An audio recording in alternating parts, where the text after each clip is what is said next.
All right, so the MBTI. The MBTI is like fast food. It tastes good, but it's bad for you. Now, in this video, I'm going to show you how the MBTI works and how bad it is. So, what is the MBTI in the first place? It is one way of finding a person's personality by knowing four main aspects. It is one of the methodology of determining someone's personality. And what are these four aspects? So you have four axes. So you have the introversion, extroversion, which is really famous even for people who are not within the personality sphere. So they know whether someone is introverted, extroverted. But in this particular instance, what the MBTI measure is introversion, extroversion, in terms of sociability. So in terms of whether you're socially introvert or socially extrovert. So you can be, for example, but that's one of the issues. So you can be socially extrovert, but in reality you are much more introvert um, than what like socially you are. So, or vice versa, you can be socially introverted. So you might not have many friends, you might not be the center of attention during parties, for example, but you are really, really extroverted in nature. And then you have the sensing intuition. When it comes to the MBTI, they are measuring. Sensing him for in the MBTI context means whether you are like you're thinking like of the past. You are not. You are like anti-creative. You are not creative enough. You are a really concrete type of person. You only look at the physical world and that's it. You have no imagination, nothing. While the intuition is the imagination, almost living in your head, um, and looking into the future and the inability to look in the past, which are, I mean, spoiler alert, they're both wrong, but that's in the MBTI context.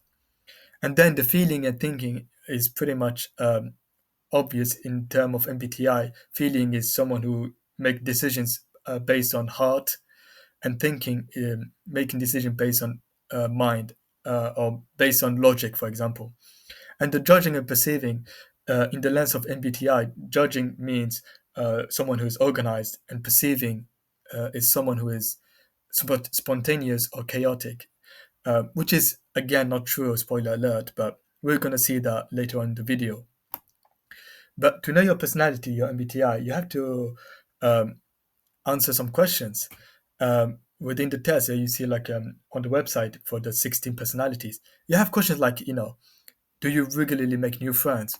Or you prioritize being sensitive over being completely honest? Or even questions like, do you like to have a to-do list for each day? These are really vague and um, really like, that could be applied for literally anyone. And because of this test like this, that's why we ended up with things like the the unicorn INFJ or the crackhead INFP. And if you don't believe me, just look at the thumbnails on YouTube.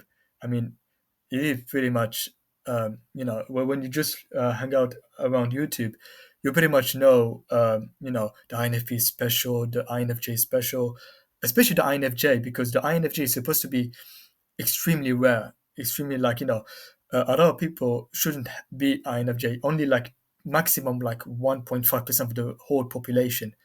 While if you go on the personality side of YouTube, 90% of the people are INFJ for some reason. And that's the biggest problem, or at least the first big problem with MBTI, and that is the lack of consistency. Now, for personality because when we talk about personality, um, it's something that you're born with, and that's something you're gonna die with, even in your old age. It's something that you have throughout your life.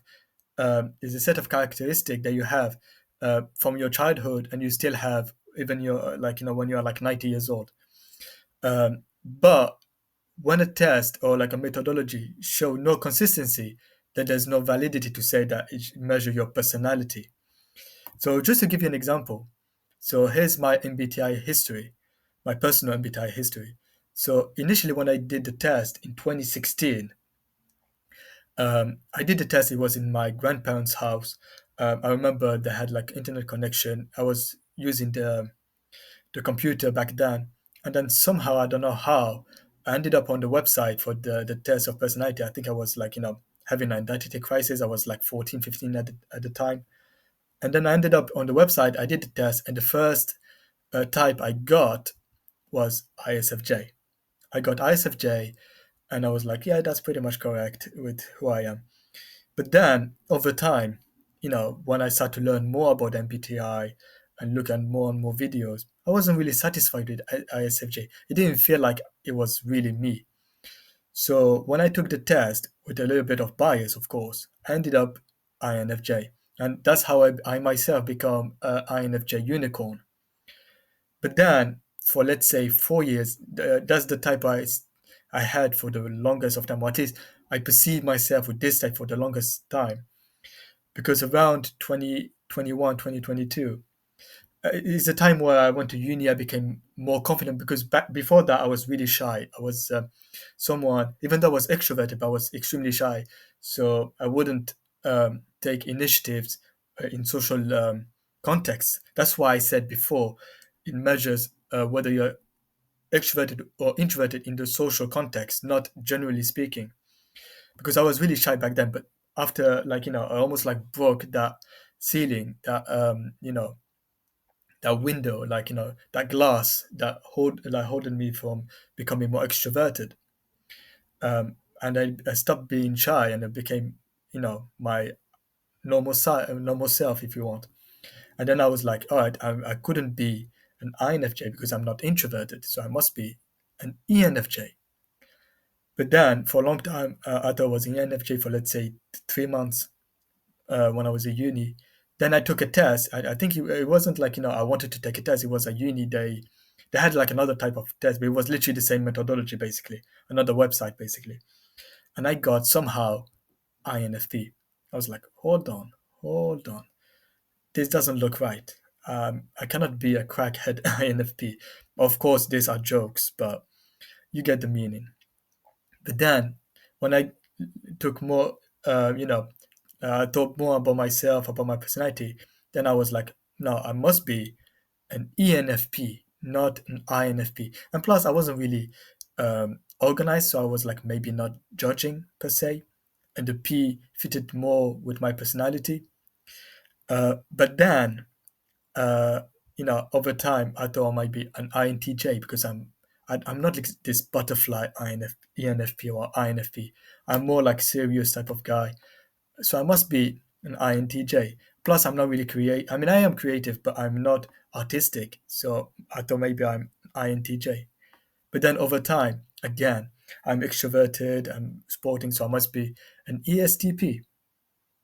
But then no, I mean, I couldn't be STP. Then I took another test, ESFP. It's a whole mess.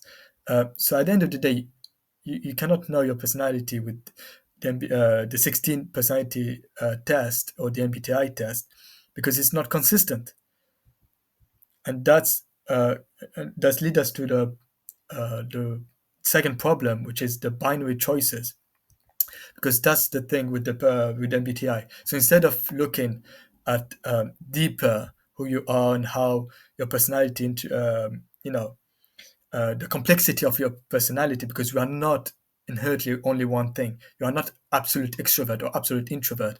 We are a mixture of the two in a really complex way. But the MBTI only looks at it in a binary way. Are you an extrovert or an introvert?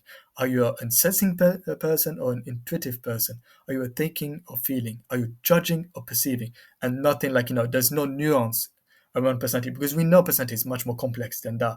There's a lot of factors that determine why you act the way you act or think the way you think. And this leads us to something that the MBTI doesn't use, got inspired from, but doesn't use. And that is the functions. What about the functions? The functions that have been developed by Carl Jung. So, for those who might not know, in the human psyche, we have two sides, if you want. We have the judging side and the perceiving side. Why is that? Well, to make it very simple, the perceiving is all about taking information from the world, whether it's internal or external, but we That's we don't judge, we don't do anything with it. We just take on information. Whatever the nature of the information is, we just take on information. We perceive the world. So we like we look for information or we organize information. We just it's all about getting information. And the judging part is about having an opinion on that said information. So let's say you go outside and you observe something happening. You just observe it and then you make a judgment on that thing that happened. You make a judgment whether it is good or bad or something in between.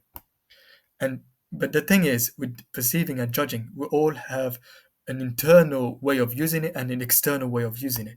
And that's why we end up with JE, JI, PE, PI.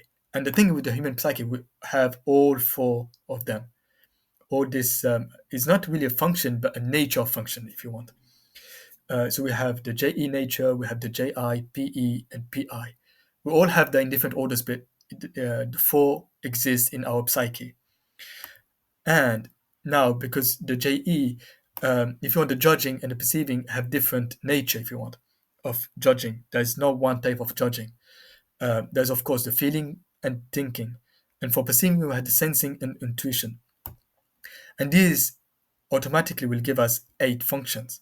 So for the judging we have FE and TE, and then in JI we have FI and TI, PE we have SENE, and PI we have SINI. But the thing is, like I said, we must have in our psyche one JE, one JI, one PE, one PI. We also need have one from each nature if you want.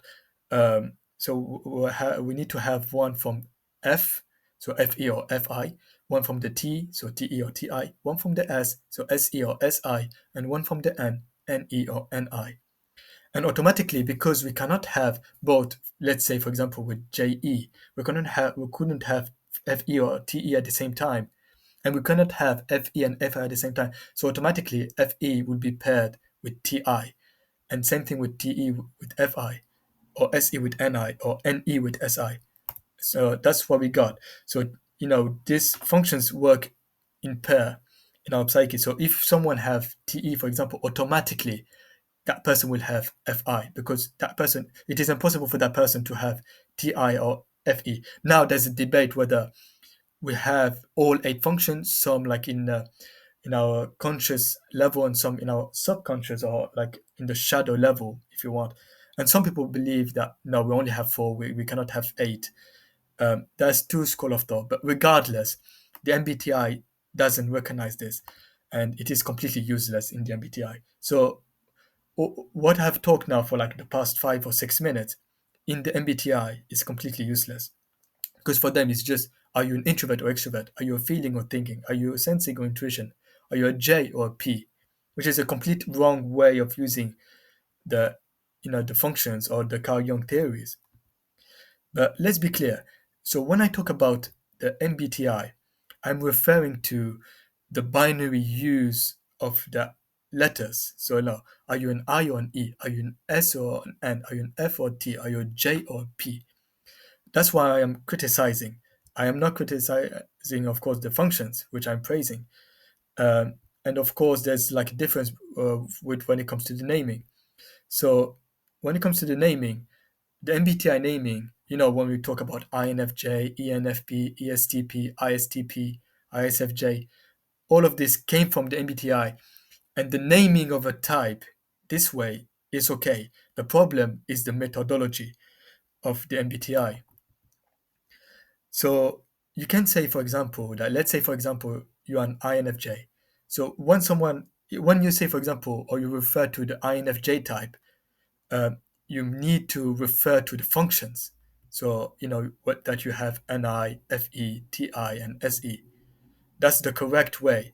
And using this naming, although it's not perfect in my opinion, is still correct. So you don't go to someone like on YouTube and be like, you're completely wrong for using that naming, uh, because a lot of people online they use the MBTI naming, but when it comes to the methodology, they use the functions.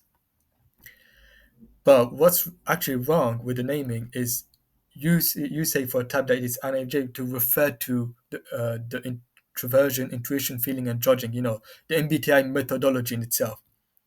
So, like I said, even if in my opinion, it's not the best way to name a type, it is still correct, technically speaking. But a better way to name a type is instead of saying, for example, INFJ, we'll say type is NIFE, because we know that the primary function is NI and then the secondary is FE. And by default, we know that this person is a PI lead, which, if you look at the INFJ, we'll have no idea that this person is PI lead in the naming itself.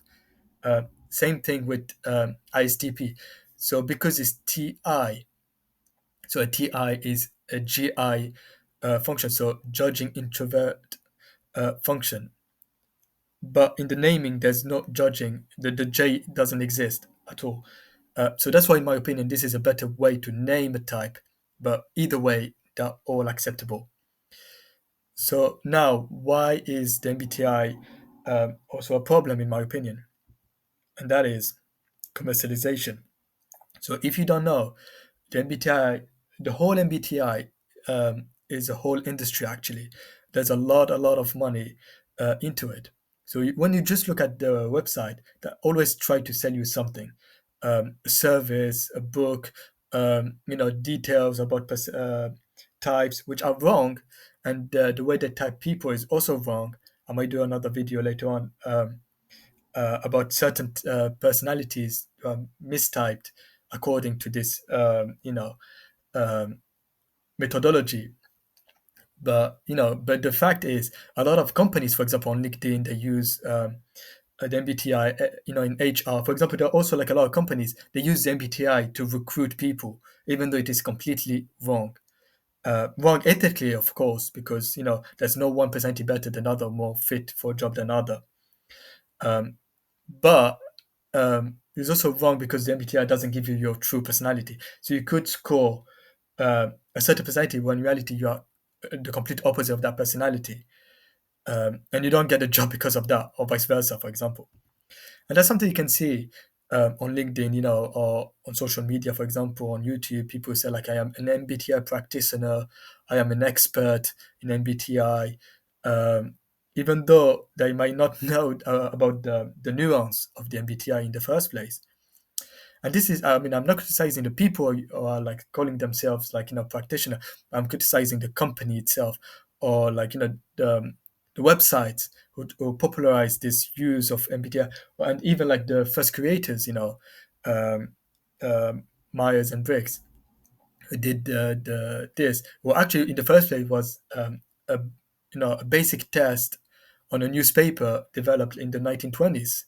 It was really basic. It was almost like more for fun and game rather than for science, or like trying to find your true personality, even though personality in itself is nuance and all. So, so why do we why is the MBTI, because when you take the test, everyone feel like the type is their type initially. When for example, I tell myself I got ISFJ, I was like, oh my god, this is so me. And then I do INFJ, and then again, this is so me. Then ISTP, I look at the description, this is so me. Because of two things, the Barnum effect and the confirmation bias. So the Barnum effect is it's like astrology basically. It's like when the description of something of yourself, when they give you a description that is so generic, they could apply for literally everyone, but still positive, uh, and kind of like really like it's something that you feel personal but applies for literally everyone, and then you are like, oh my god, this is so me, when reality applies for everyone and so general. So it's not really specific for you, but you think it is specific for you. That's the Barnum effect. And there's also the confirmation bias, because sometimes some people they want to be a certain type. Like for example, in my case, I wanted to be an INFJ because I felt like I might be an INFJ. So when I took the test again, um, I took the test with in mind that I am an INFJ, without being open to other types. I am an INFJ, and when I took the test, I answered the question in mind that I am an INFJ. So I answered the question without like answer the question. like, not out of my actual natural preferences, but out of me wanting to be an INFJ. And the result was, yes, I am an INFJ. That's the problem with with the MBTI. It's not. It's like, you always have this type of people who claim, for example, that they're introvert when in reality everyone knows that they're extrovert, or vice versa. Someone who is like so calm, quiet, relaxed, that don't make a lot of movement, and they're like, bro, I am so extroverted. I am the life of the party. When in reality, that they're not. And when you tell them, they're upset because they perceive themselves as extroverted when in reality they are not. Or vice versa, someone who's like, the life of the party, he's like, always speaking, always loud, always doing something externally. And then you're like, yeah, bro, I'm so introverted, Well, you might be shy, but it doesn't mean that you are introverted. Like me, for example, I was shy, but I was still extroverted to a certain extent. So even when I ask, people around me, um, what I thought of me when I was young, I say, oh, but I mean, since young age, we knew that you were an extrovert guy, even though you didn't perceive yourself as such because you were shy at a certain moment, especially when I was in school, for example. For example, I moved a lot of, I changed a lot of schools a lot when I was younger. So I had to adapt to new people. So I wouldn't like, go straight, toward them. For example, I was a bit shy in this instance, but doesn't mean I was introverted per se. I was shy, yes, but I was not introverted. But then when I took the test, I was like, I took the test on the basis that I'm introverted, and this is come from the confirmation bias. So now you might be asking, the video is pretty long already, how to accurately type yourself. You might be like, stressed, or might be wondering, might be like, you might want to know your personality. You're like, okay, now you told me the MBTI is bad. Give me an alternative. Well, I got you. Don't worry. Um, Maybe not in this video though, but like and comment your type, and I'll probably do a video in the future where I'm gonna explain further the types and also ways to determine your type. You know, because other than test, the best way to know your type is actually to test yourself, to understand yourself better, to be more introspective, and to maybe like record yourself, something like this. But yeah, but like I said, I make a video in the future, so if you don't want to miss it, subscribe to the channel. It is a new channel. This is the first video. Hit the like button and comment your type, or comment, if you have like, if you did the test multiple times and you had many answers, just type that you are a chaotic neutral and we understand each other. But anyway, thank you very much, and see you around.